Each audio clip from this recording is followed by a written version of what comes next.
Hi all, Bill Greenberg with PhoneScholar.com. Sorry, I'm laughing. This is the fourth take today. I'm having a rough day. So anyway, it's Thursday, August 5th, 2010.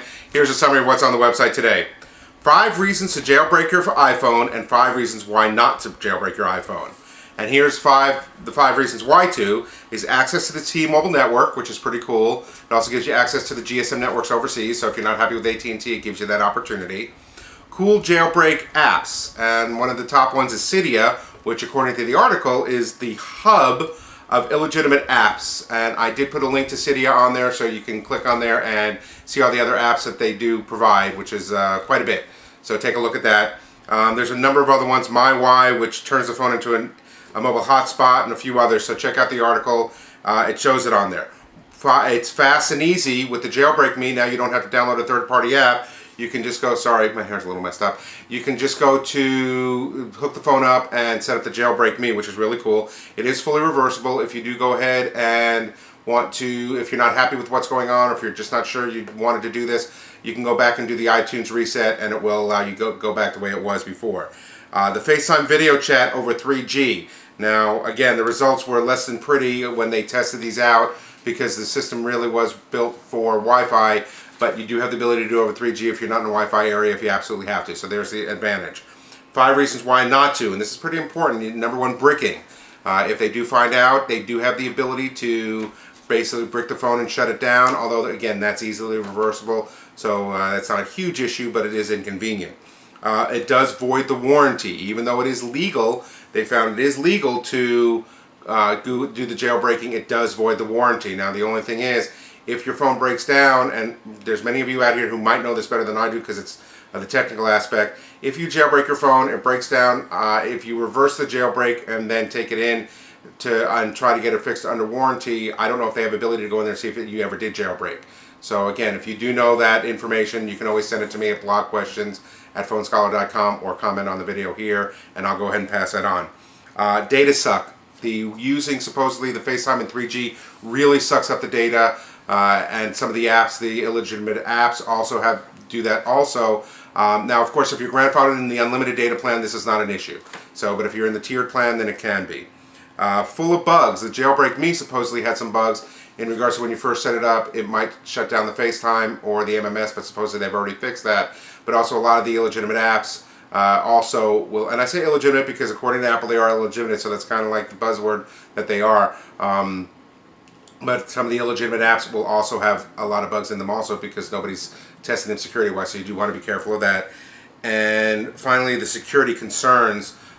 Basically, they're concerned that it may allow hackers to remotely plant malware in your phone and be able to possibly control it, which the next article I talk about will have more information on that.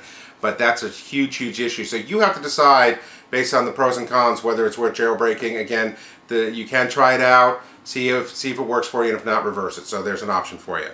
iPhone jailbreak exploits sweet and scary, says researchers. And basically the whole article talks about the fact that the possibility that criminals will use jailbreak to hijack an iPhone, iPad, or iPod Touch by getting them to visit a malicious website, which will have malware in there, and then they can get in there and control your phone. It's a definite possibility because they've already proven with the Jailbreak Me that they can go behind the PDF software of through Safari, going through behind the Adobe on Safari and then the Apple of the phone.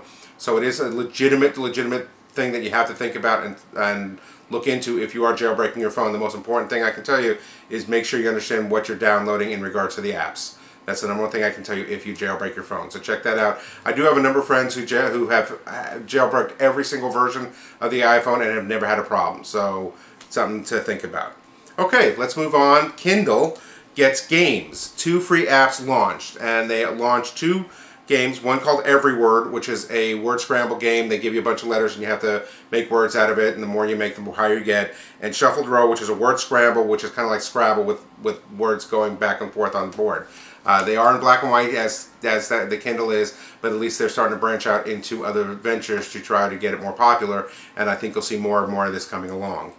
They are free, by the way, and I did put links to both the games in the article, so if you have a Kindle and you want to download it directly, you can. Dish to Storm Live TV on iPad and other products. And basically Dish Network and their company Slingbox have hooked up to be able to, in September, you're going to be able to put it on an iPad, iPhone, iPod Touch, or BlackBerry, and in September, any Android phone. And basically, you do have to have either a Slingbox device attached through your Dish Network, and of course, you do have to be a Dish Network subscriber. And the Slingboxes run $180 to $300, or if you can upgrade your Dish Network box to the HD TV with the Slingbox ability built into it, those are normally a $200 to $400 upgrade. Of course, if you already have that, then that's not something that's going to cost you any extra money.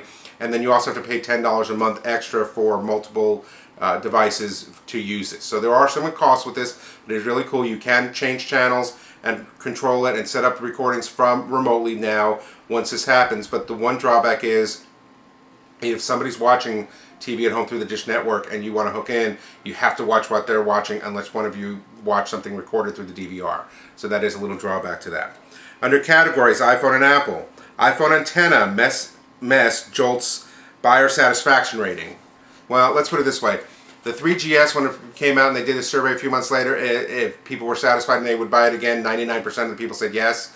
For the iPhone 4, it's been 93%. And believe me, there's not a company out there, a manufacturer out there, that wouldn't be thrilled with 93% of the people who bought their product say they would buy it again. Granted, it's a 6% drop in satisfaction with the amount of people that are buying it. That's quite a number of people. But I don't think that's a major issue, and I think Apple's quite happy with that. So check out the article if you want to read more on that. As for everything else, and to see the complete articles of these, www.phonescholar.com. If you have any comments or questions, excuse me, like I said, I'm having a hard time today. Blog questions at phonescholar.com, and I want to give kudos to Alex out there, who we've been kind of going back and forth in replies, and Alex, you're doing a great job, and I appreciate the comments, and maybe someday we'll call you Phone Scholar also. So, and I'll be the phone dunce. Anyway, have a great day. I'll talk to you tomorrow.